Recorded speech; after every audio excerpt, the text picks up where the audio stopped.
सभी को प्रणाम। आज मैं आप सभी का परिचय एक ऐसे दिव्य स्थान से कराने जा रही हूँ जो धरती पर बहुत ही यूनिक है, जहाँ ईश्वरीय चिकित्सा होती है।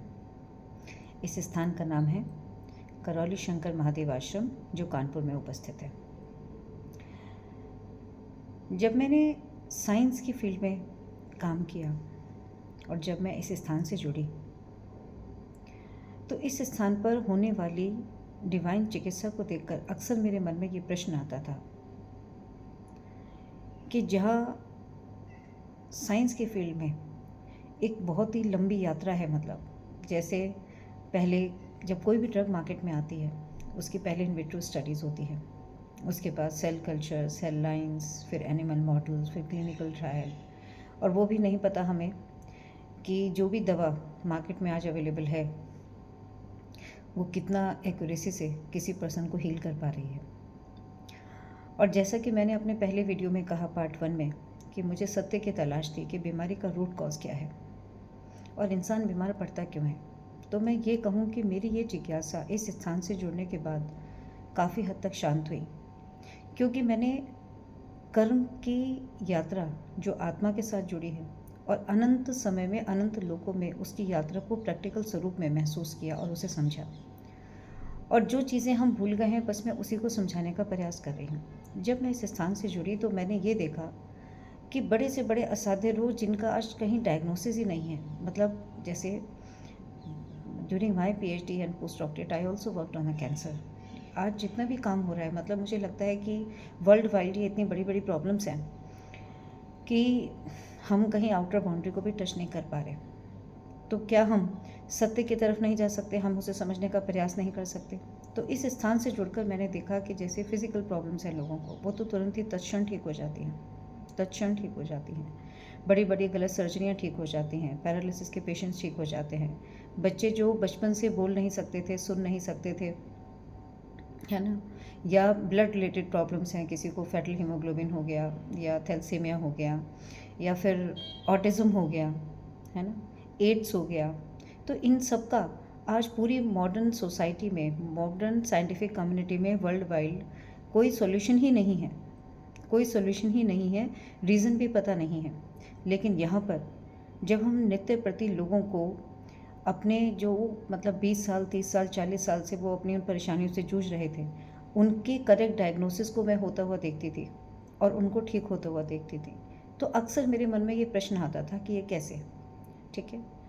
तो मैंने एक चीज़ समझने का प्रयास किया एक्चुअली में, क्योंकि कंसेप्ट्स बहुत थोड़े बड़े हो जाते हैं, इसलिए मैं थोड़ा सा ब्रीफ में बस ये बताना चाहती हूँ कि मॉडर्न चिकित्सा जो आज डॉक्टर्स के द्वारा हो रही है और दरबार की ईश्वरीय चिकित्सा, इन दोनों को यदि हमें समझना है तो मैं इसे एक बहुत ही साधारण एग्जाम्पल से आपको समझाना चाहती हूँ। जैसे मान लीजिए कि कोई कुम्हार एक घड़ा बनाता है, तो क्या होता है कि वो सबसे पहले मिट्टी लेता है, उसको गूंथता है, फिर उसको चाक के ऊपर घुमाता है, फिर उसको एक शेप देता है, उसे आकार देता है। जब वो उसके उस आकार के अंदर आ जाती है तो फिर वो उसको भट्टी में पकाता है और फिर वो एक घड़ा या जो भी वो बनाना चाहता है वो बनकर तैयार हो जाता है, ठीक है। अब जो मॉडर्न साइंस है या एंटायर रिसर्च कम्युनिटी है वर्ल्ड वाइड, वो इसी अप्रोच के ऊपर काम कर रही है। किस अप्रोच पे? कि जो बनकर तैयार हो गया, जो बनकर तैयार हो गया, जो बनकर तैयार हो गया, अब उसको बदला नहीं जा सकता। आप यदि चाहें कि आप घड़े को दीपक बना लें या आप घड़े को कुछ और बना लें, वो आप नहीं बना सकते, क्योंकि वो अब पककर तैयार हो गया। इसीलिए आज मॉडर्न साइंटिस्ट फेल हैं, क्योंकि जो शरीर में बन गया, जो फिजिकल बॉडी के अंदर दिख रहा है, जो मैनिफेस्ट हो रहा है, वो तो एक्चुअली बॉडी रिस्पॉन्स है। आज हम यदि कैंसर में बात करते हैं कि proto oncogenes are found to be dysregulated, telomere is dysfunctioning, HIV में हम बात करते हैं, यदि एड्स में, कि हमारा immune system is responding in a different way. मतलब there are so many examples, literature is full of the description of the diseases. So endless research papers are there in the scientific community. But still, what is the solution? If we will identify the genotype or the SNP in some blood sample, what we will do? क्या हम उस काबिल हैं कि हम उस SNP को replace कर सकते हैं? हम उस एस को रिप्लेस नहीं कर सकते, ठीक है, तो हम उसके लायक नहीं हैं। तो फिर उस रिसर्च को करने से क्या फ़ायदा, वो क्यों हो रहा है? क्योंकि देखिए सिर्फ इतनी सी बात समझनी है कि जो हम बन गए, जैसे मान लीजिए कि हमारे अंदर कुछ भी चेंज हो रहा है, उसके अकॉर्डिंगली क्या करता है, बॉडी रिस्पॉन्स करती है। जैसे मैं कॉमन एग्जांपल लूँ, सपोज़ एक इंडिविजुअल डायबिटीज़ से सफ़र कर रहा है, सबको पता है कि it is just because of the insulin enzyme. अब हम क्या करते हैं कि आज जो साइंस है वो किस तरफ जा रही है, उनको लगता है कि यदि बॉडी में कोई चीज़ नहीं बन रही है तो आप उसको या तो नेचुरल सोर्सेज से आइसोलेट कर लो या उसको लेबोरेटरी में सिंथेसाइज कर लो और फिर उसको देना शुरू कर दो। मतलब the person who is suffering from the diabetes will take on taking the injections of the insulin throughout this life. But ये कौन सा ट्रीटमेंट हुआ? हम कभी ये जानने की कोशिश क्यों नहीं करते कि जब इंसुलिन जीन एक नॉर्मल व्यक्ति में भी है और उस डायबिटिक पेशेंट में भी है, लेकिन अभी इंसुलिन जीन उसमें काम क्यों कर रहा है और दूसरे व्यक्ति में काम क्यों नहीं कर रहा जिस तरह से उसे करना चाहिए? यदि हम इसके ऊपर काम करेंगे so that will be the basic science, that will be the mechanism of healing, है ना। इसी तरह से आज पूरी साइंस जो है वो आर्टिफिशियल की तरफ जा रही है। उनको लगता है कि हम साइट डायरेक्टेड डिलीवरी कर सकते हैं, हम जीन थेरेपीज ला सकते हैं, लेकिन इन सब अप्रोचेस से फ़ायदा नहीं है। जैसे हम बहुत सारी बातें करते हैं, जैसे ब्लड रिलेटेड प्रॉब्लम्स हैं, किसी को थैलेसीमिया हो गया, एनीमिया हो गया, तो मैं देखती हूँ कि एनीमिया इस तरह की डिजीज़ तो दरबार में ऐसे ही सही कर दी जाती हैं। तो हमें इस चिकित्सा को समझने का प्रयास करना चाहिए कि ये कैसे हो सकता है, और सबसे बड़ा हमें ये जानना चाहिए कि आखिर मतलब बीमार कौन, ये शरीर बीमार या ये चैतन्य शक्ति बीमार।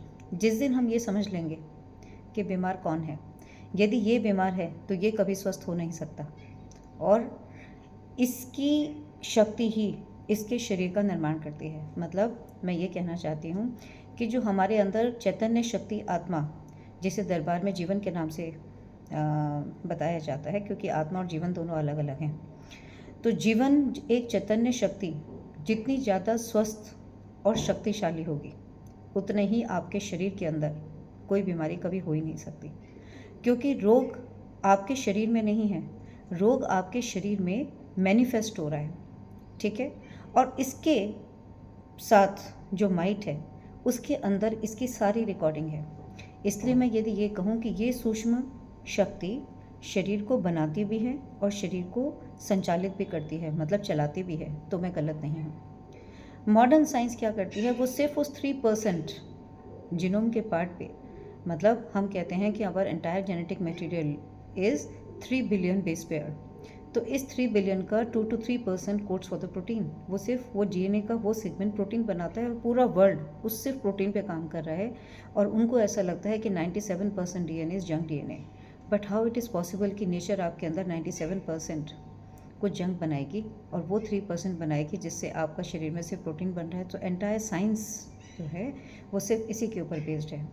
जबकि जब हम इसको डिटेल में समझते जाएंगे तो आप ये जानेंगे कि यही 97% ही आपका रियल डीएनए है, that basically includes the entire karmic path which the soul was carrying in different space dimensions in different time periods. इस पूरे ब्रह्मांड के अंदर जब ये चैतन्य शक्ति बार बार जन्म लेती है, बार बार मृत्यु को प्राप्त होती है, जन्म लेती है, मृत्यु को प्राप्त लेती है ना। कभी वो मानव बनती है, कभी वो पेड़ बनती है, कभी वो जानवर बनती है, कभी वो फरिश्ता बनती है, कभी वो देवता बनती है, कभी वो ऋषि बनती है। तो इस तरह से ये चैतन्य शक्ति अपने कार्मिक पाथ को फॉलो, मतलब जिस कार्मिक पाथ को वो फॉलो करती है उसी कार्मिक पाथ के अकॉर्डिंगली वो पूरी स्पेस यूनिट्स में ट्रेवल करती है। यही एक कारण है कि किसी भी 2 इंडिविजुअल का सेम कार्मिक पाथ नहीं है, और कार्मिक पाथ अलग अलग होने के कारण ही कोई भी 2 इंडिविजुअल इस पूरी धरती पे ऐसे नहीं है जिनकी डीएनए सीक्वेंस सेम हो। ट्विंस की भी नहीं होती। आज कोई भी साइंटिस्ट वर्ल्ड वाइड ये रीज़न नहीं जानता कि why the DNA sequence is different, right, why we differ although we all look humans. तो हमें ये बात समझनी ही पड़ेगी कि इसके पीछे कारण है आपका कार्मिक path means the causal body. That causal body जो हम कर्म करते हैं, हम कहते हैं कि चित्रगुप्त भगवान हमारा कर्मों का हिसाब किताब लिखते हैं, बट सही मायने में देखा जाए तो वो चित्रगुप्त कहीं और नहीं, वो चित्रगुप्त हमारे अंदर ही है।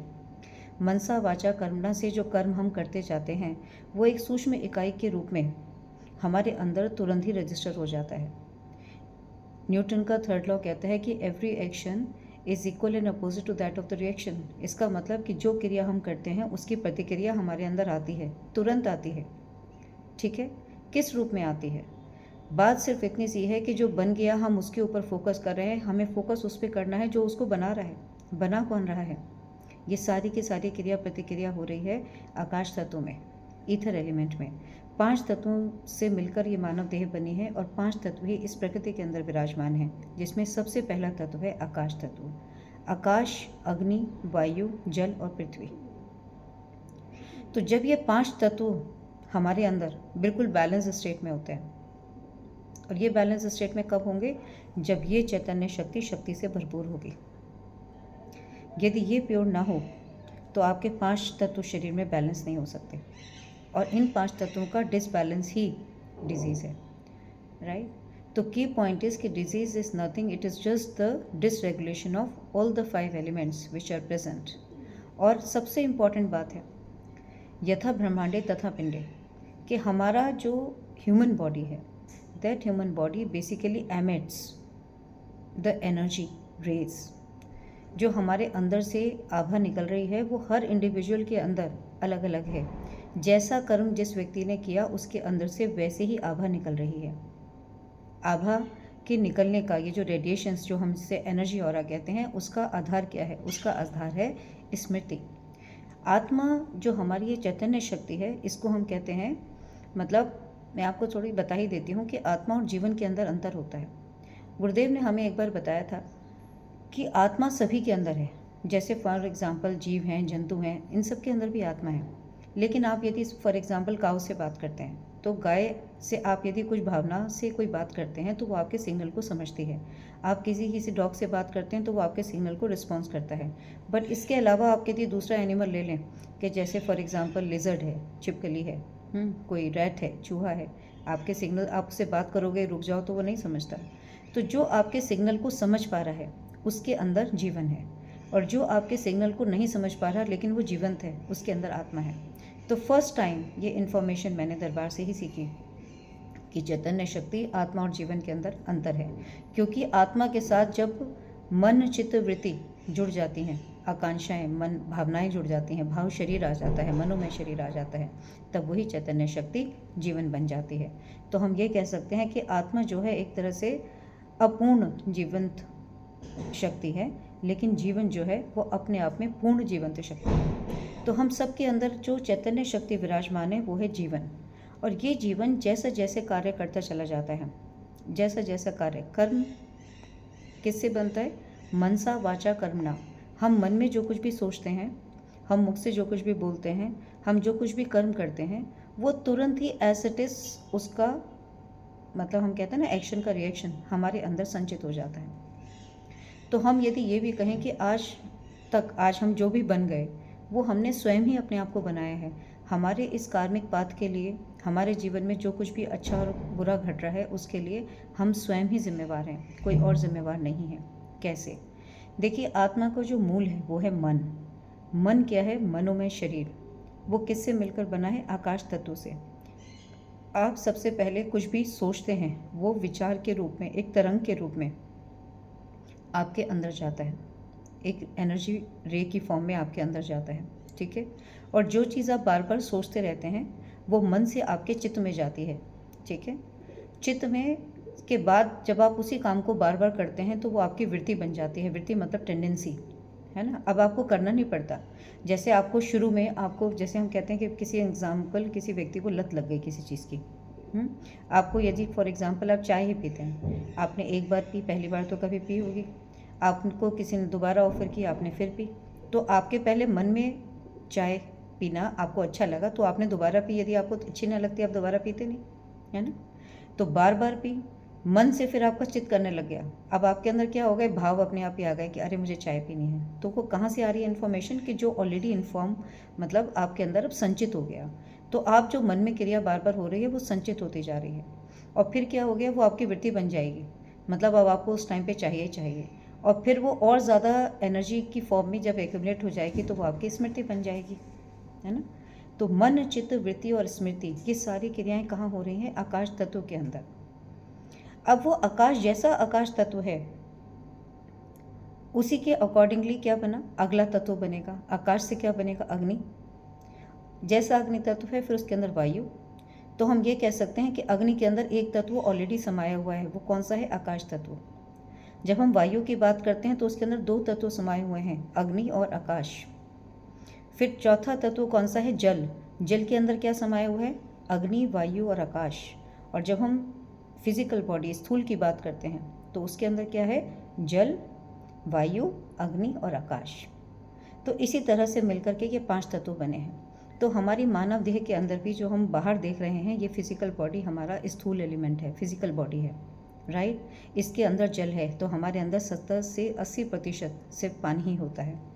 हम इनहेल करते हैं, मतलब oxygen we are inhaling, we are releasing the carbon dioxide, तो ये वायु तत्व है ना। फिर उसके बाद अग्नि तत्व क्या है? हमारे अंदर एनर्जी की करेंसीज हैं, जैसे ATP, GTP, NADH, मतलब these are the energy currencies. तो हमारे सेल के अंदर जैसे एक सेल ऑर्गेनेल है जैसे हम माइटोकॉन्ड्रिया कहते हैं। तो mitochondria is nothing, it is a power house which generates the energy within us. तो वो हमारी एनर्जी क्या है? अग्नि तत्व है। और आकाश तत्व क्या है? हमारे अंदर जितने भी स्पेस एलिमेंट्स हैं, गैप्स हैं, जैसे आप DNA मॉलिक्यूल में देखेंगे तो वहाँ पर जो गैप है हम उसको एक्सियल राइज कहते हैं। तो हर मॉलिक्यूल, चाहे वो DNA है, RNA है, प्रोटीन है, कार्बोहाइड्रेट्स हैं, इन सब के बीच में जो स्मॉल गैप्स हैं, दीज आर आकाश तत्व। तो हम यदि ऐसे भी समझ सकते हैं कि यदि हम अपनी ह्यूमन बॉडी को डिवाइड कर दें तो सबसे पहले हमारी जो एक बॉडी है वो कैसी है? बिल्कुल हॉलो, बिल्कुल हॉलो। और वो हॉलो बॉडी मतलब जिसके अंदर गैप्स ही गैप्स हैं, गैप्स ही गैप्स हैं, वो क्या है? वो हमारी अंदर अनंत जन्मों से संचित स्मृतियों का भंडार है। और ये पूरी की पूरी बॉडी फिर हमारे अंदर बाकी तत्व बना रही है, जैसे अग्नि तत्व, वायु तत्व, जल तत्व।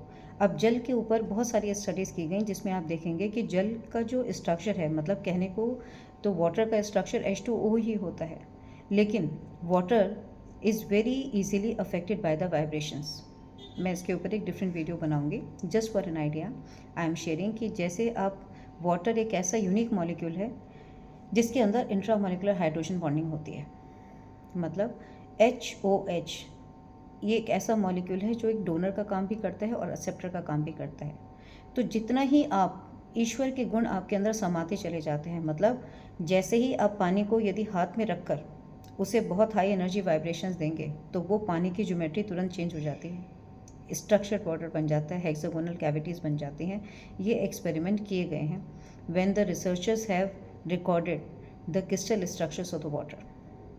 और यदि आप पानी को, गुस्सा में आप बहुत हैं, कर्ज कर रहे हैं, पानी को बुरा भला बोल रहे हैं, तो वो पानी जो है वो डिस्टॉर्टेड स्ट्रक्चर बन जाता है, जिसे हम डेड वाटर कहते हैं। तो अभी आप ये सोचिए कि यहाँ से आपको इम्पोर्टेंस पता लगती है कि हम ये कहते हैं संकल्प बहुत ज़रूरी है कि जो हम बोलते हैं, जो चीज़ बाहर ग्लास में पानी लेने पे घट रही है और हम उसे माइक्रोस्कोप में देख रहे हैं होते हुए उस घटना को, तो क्या आपको नहीं लगता कि आपके मुख से निकलने वाले शब्द आपके अंदर जो 70 to 80% वाटर है उसको कितना प्रभाव डालते होंगे, है ना। तो जैसे एनर्जी बीइंग हम बन जाते हैं, सेम यही 5 एलिमेंट नेचर के अंदर भी हैं। तो जो जो कर्म आप कर रहे हैं, जो आपके अंदर संचित हो रहा है, उसका ही सेम कॉपी इस पूरे नेचर के 5 तत्वों में भी आपकी रिकॉर्डिंग है, ठीक है। इसलिए कहते हैं यथा ब्रह्मांडे तथा पिंडे, कि जैसे आज हमारी मानव चेतना बन गई, जो जो कर्म हो रहे हैं, वैसे ही समरूप एनर्जी कॉपीज़ जो हैं वो इस नेचर के अंदर भी, आकाशिक रिकॉर्ड के अंदर, हमारे अंदर, मतलब नेचर के भी आकाशिक रिकॉर्ड में संचित हैं और आपके भी आकाशिक रिकॉर्ड में संचित हैं।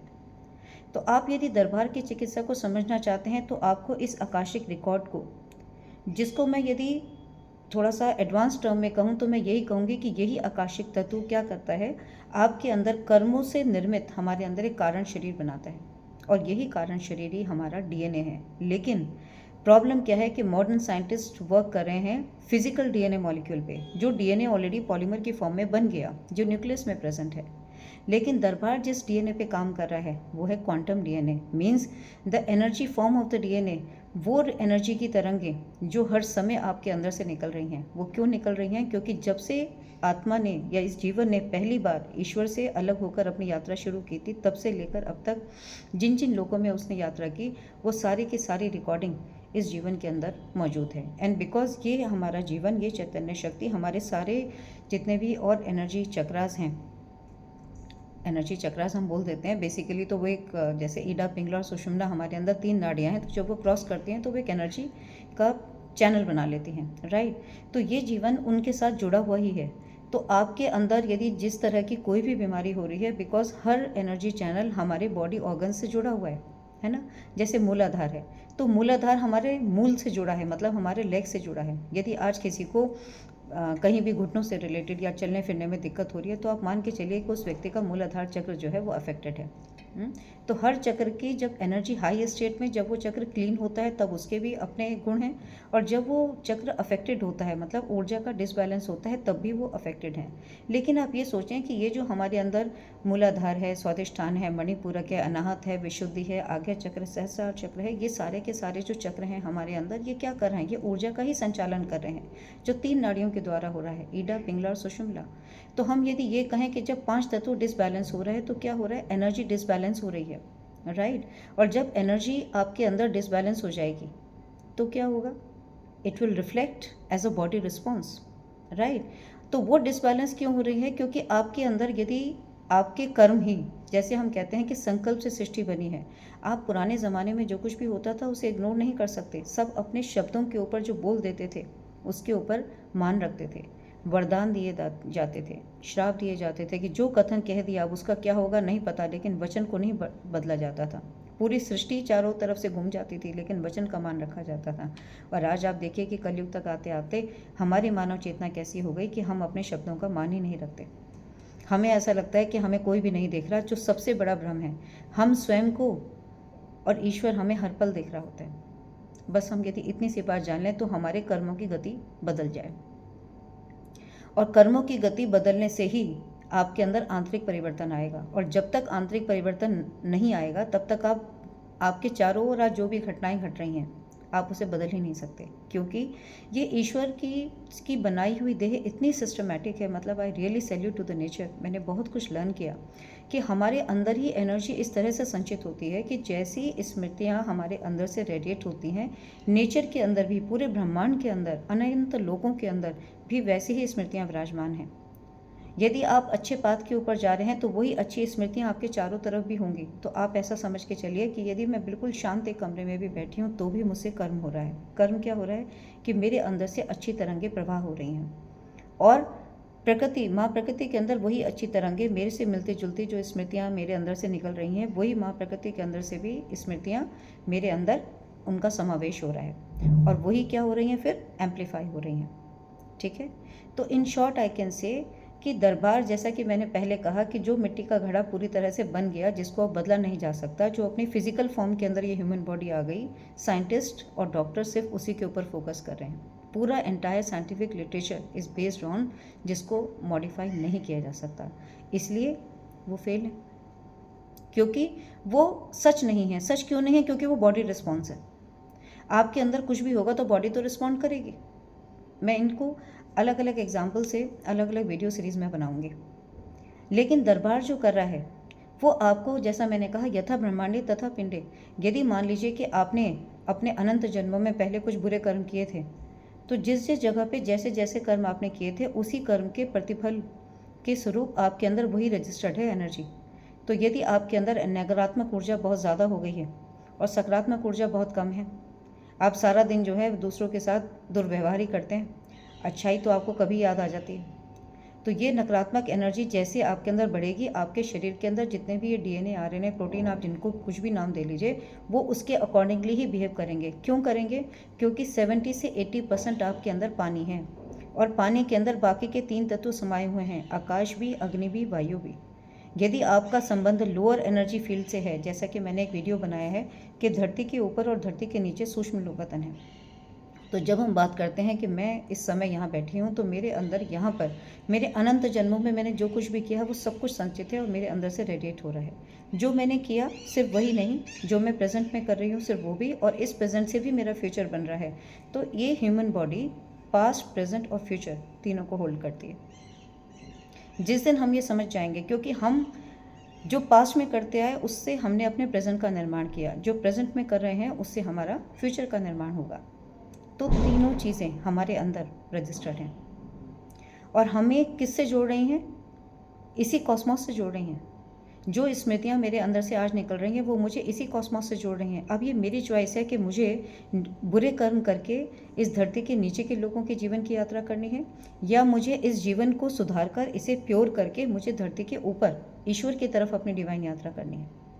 तो इन भ्रमों से अपने आप को जब तक हम निकालेंगे नहीं, जब तक हम ज्ञान की दृष्टि से समझने का प्रयास नहीं करेंगे, तब तक हम कुछ भी कर लें हम बदल नहीं सकते। और क्योंकि असली परिवर्तन कैसा होना है? आंतरिक परिवर्तन। जब तक आपका आंतरिक परिवर्तन नहीं होगा तब तक आपके अंदर से ये जो आभा के अंदर इन्फॉर्मेशन निकल रही है ना, ये इसका निकलना बंद ही नहीं होगा। और जैसे आप अंदर से रेडिएट कर रहे हैं वैसे ही आपको बाहर से भी मिल रहा है, वो गॉड गिफ्टेड है, वैसे ही आप बनने भी वाले हैं। तो इसलिए कितना अच्छा है कि सिर्फ हमें अपना अच्छा बनने के लिए, इसलिए गुरुदेव बार बार कहते हैं कि आप अच्छा सुनो, अच्छा बोलो, अच्छा देखो। तो हमारी ये जो इंद्रियां हैं, जब हम इनसे अच्छा देखना ही पसंद करेंगे, कुछ अच्छा सुनना ही पसंद करेंगे, कुछ अच्छा बोलना ही पसंद करेंगे, तो जो एक्सपेरिमेंट वाटर पे हो रहे हैं बाहर, कि वो ये कहते हैं कि हम वाटर को वाइब्रेशंस देते हैं और वाइब्रेशंस देने के बाद वो एक बहुत ही सिमेट्रिकल ज्योमेट्रिकल स्ट्रक्चर बन जाता है, एनर्जी रिच मॉलिक्यूल बन जाता है। तो ये क्रिया सेम आपके अंदर भी होगी। तो इसीलिए मैं सिर्फ यहाँ पर इस वीडियो को कंक्लूड करती हूँ कि वर्ल्ड वाइड आज प्रॉब्लम डिजीज़ के रूप में या किसी भी नेगेटिव रूप में आज पूरे संसार के अंदर सिर्फ इसलिए हैं क्योंकि जो बन गया उसको बदला नहीं जा सकता, लेकिन दरबार उसके ऊपर काम कर रहा है जिससे आप निर्मित हुए हो। तो मैं ये कहती हूँ कि जब दरबार में डीएनए की चिकित्सा होती है तो दरबार is working on the quantum DNA, क्योंकि वो एनर्जी की फॉर्म में लिक्विड क्रिस्टलाइन स्टेट का डीएनए है। डीएनए मतलब कि वो डीएनए, हम डीएनए को क्या कहते हैं कि DNA is a molecule of inheritance. It controls the inheritance of the characters, है ना। It regulates the inheritance of the characters from the one generation to the other. इसका मतलब क्या है कि जब सोल अपने ये जीवन अपने कार्मिक पाथ के ऊपर है तो वो अनंत जन्मों में अनंत कर्म करती है। तो अल्टीमेटली हम किसको कैरी फॉरवर्ड कर रहे हैं? हम डीएनए को कैरी फॉरवर्ड नहीं कर रहे, हम स्मृतियों को कैरी फॉरवर्ड कर रहे हैं। असली इनहेरिटेंस तो स्मृतियों का हो रहा है, और जो कहाँ हो रहा है? आकाश तत्व के अंदर। ये आकाश तत्व ही आपका क्वांटम डीएनए बनाता है। तो इसलिए आकाशिक रिकॉर्ड में आप हील कब होंगे? जब आपके अंदर कोई एक स्मृति है, मतलब जैसे गुरुदेव कहते हैं ना यहाँ स्मृति चिकित्सा होती है, तो स्मृति चिकित्सा में जिस बीमारी की स्मृति आपके अंदर है वो जब तक उसका बॉन्ड वो कहीं ना कहीं से इस एनर्जी, मतलब इस पूरे कॉस्मोस में, मतलब एक एनर्जी की बीम ऐसा समझते हैं, एक एनर्जी की बीम आपके अंदर है और उसी का प्रतिफल इस सृष्टि के अंदर मौजूद है। जिसे शायद मैं अभी तो बहुत डिटेल में नहीं जानती, लेकिन मैं इतना ज़रूर जानती हूँ कि यहाँ भी मतलब नेचर में भी स्मृति लोक है ना, आकाशिक रिकॉर्ड है। जैसे कहते हैं कि निराकार भगवान के पास, भगवान शिव के पास इस पूरे ब्रह्मांड का आकाशिक रिकॉर्ड होता है, मतलब जो जो जिस व्यक्ति ने किया। और मैंने ऐसा कहीं एक जगह पर पढ़ा भी था कि जब हम मृत्यु के बाद जाते हैं तो हमने जो कुछ भी किया होता है वो हमें पूरा दिखाया जाता है, फिर हमें नए जन्म के लिए आगे तैयारी की जाती है। तो आप ये सोचिए कि नेचर कितना सिस्टमेटिक है कि हर पल आपने जो कुछ भी किया, आपका हर संकल्प नेचर के अंदर रजिस्टर हो रहा है। तो जो भी कर्म किया उसने आपके अंदर क्या कर दिया? कर्म बंधन बना दिया और कर्म की स्मृति बना दी। तो जब तक ये कर्म की स्मृति आपके अंदर से और माँ प्रकृति के अंदर जो आकाश तत्व में आपकी वो इन्फॉर्मेशन स्टोर्ड है, जब तक ये बॉन्ड नहीं टूटेगा तब तक आप स्वस्थ हो नहीं सकते। इसलिए दरबार में पहली बार महास्मृति विज्ञान आया, कलयुग में पहली बार महास्मृति विज्ञान आया, जिसका सीधा और सीधा रिलेशन है आकाशिक तत्व का अंदर जो आपके, मतलब हम ये कहते हैं कि आकाशिक रिकॉर्ड का ट्रीटमेंट है, ये क्वांटम डीएनए का ट्रीटमेंट है। तो जब तक आपका जो मूल, मतलब 5 तत्वों में सबसे पहला मूल तत्व कौन सा है? वो है आकाश तत्व। तो जब तक ये इन्फॉर्मेशन आकाश तत्व से नहीं हटेगी, वो अग्नि में चेंज आ नहीं सकता, वायु में चेंज आ नहीं सकता, जल में चेंज आ नहीं सकता, पृथ्वी में चेंज आ नहीं सकता। तो इसलिए ट्रीटमेंट और हीलिंग, मैं ये कहूँ कि जो प्योर हीलिंग है, तभी गुरुदेव कहते हैं कि जब आप हील हो गए तो अब आप हमेशा ही हील रहोगे। क्यों? क्योंकि यदि आपने कोई बीमारी आज आपको हो रही है तो वो कर्म की स्मृति के कारण हो रही है। कैसे हो रही है? कर्म बंधन जुड़ा, आपने कोई बुरा कर्म किया, उस कर्म के बंधन के साथ आप एनर्जी का एक बॉन्ड बन गया। आप ऐसे समझें, वो किसी व्यक्ति के साथ, किसी स्थान के साथ, मतलब कहीं से आप नेगेटिव एनर्जी रेडिएट कर एब्जॉर्ब कर रहे थे, किसी व्यक्ति से नेगेटिव एनर्जी एब्जॉर्ब कर रहे थे।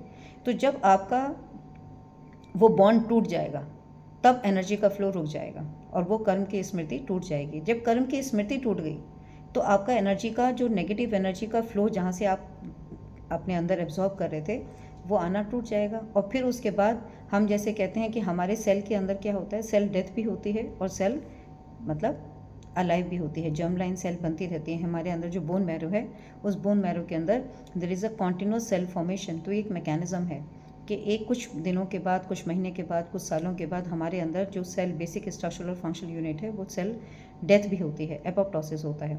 और फिर उसके बाद जब नई सेल बनती है तो बोन मैरो के अंदर नई सेल बनती भी रहती है। तो जब आपके अंदर से ये कर्म स्मृतियाँ टूट जाएंगी, इसको तोड़ने के लिए क्या चाहिए? एनर्जी, जो दरबार में दिव्य हवन के द्वारा या पूरे की पूरी वैदिक परंपरा को जब आप करते हैं तो उसके द्वारा दी जाती है। क्योंकि मैं आपको यहाँ ये भी बताना चाहती हूँ कि जैसे फॉर एग्जांपल डॉक्टर है, वो ट्रीटमेंट करता है, सर्जरी करता है, उसको क्या चाहिए? उसको एज अ टूल ब्लड चाहिए, कुछ और मेडिसिन चाहिए, कुछ वाइटामिन चाहिए उस ट्रीटमेंट को करने के लिए, उस सर्जरी को करने के लिए। लेकिन दरबार की चिकित्सा का जो आधार है वो है ऊर्जा, एनर्जी। यदि आपके अंदर एनर्जी है तो ही आपके अंदर से नेगेटिव एनर्जी जो मतलब गलत तरीके से संचित हो गई है, आपके चैनल्स को ब्लॉक कर रही है, तो जब तक वो जैसे बहुत नेगेटिव, हम कहते हैं ना, जैसे जंबल बन गया, एनर्जी रुक गई, तो क्या होता है कि आपके अंदर बीमारी का कारण क्या है कि एनर्जी काइनेटिक फॉर्म में फ्लो ही नहीं कर रही। तो वो कैसे बन गए? ब्लॉक्स बन गए, एनर्जी के ब्लॉकेजेस बन गए। एनर्जी के ब्लॉकेजेस क्यों बने? एनर्जी डिसबैलेंस के कारण। एनर्जी डिसबैलेंस क्यों हुई? क्योंकि पाथ यदि आज की तारीख में हम यदि आज से सतयुग में जो कर्म होते थे और आज कलयुग के कर्म को यदि कंपेयर करें तो आप खुद ही देख लेंगे कि आज हम कौन से कार्मिक पाथ के ऊपर हैं। तो वो समझाने की तो ज़रूरत ही नहीं है, क्योंकि हमारे पास सही मायनों में पॉजिटिव एनर्जी को रिसीव करने का कोई कैरियर ही नहीं है। और जैसे हम बन गए हैं उससे हमारा जैसा मन चित्तवृत्ति बन गई है, हमारी जैसी स्मृतियाँ पड़ी हैं, वैसे ही बुरे कर्म करने के लिए इंसान प्रेरित है। उसका सब कॉन्शियस जो अवचेतन मन है वो उन स्मृतियों का भंडार है।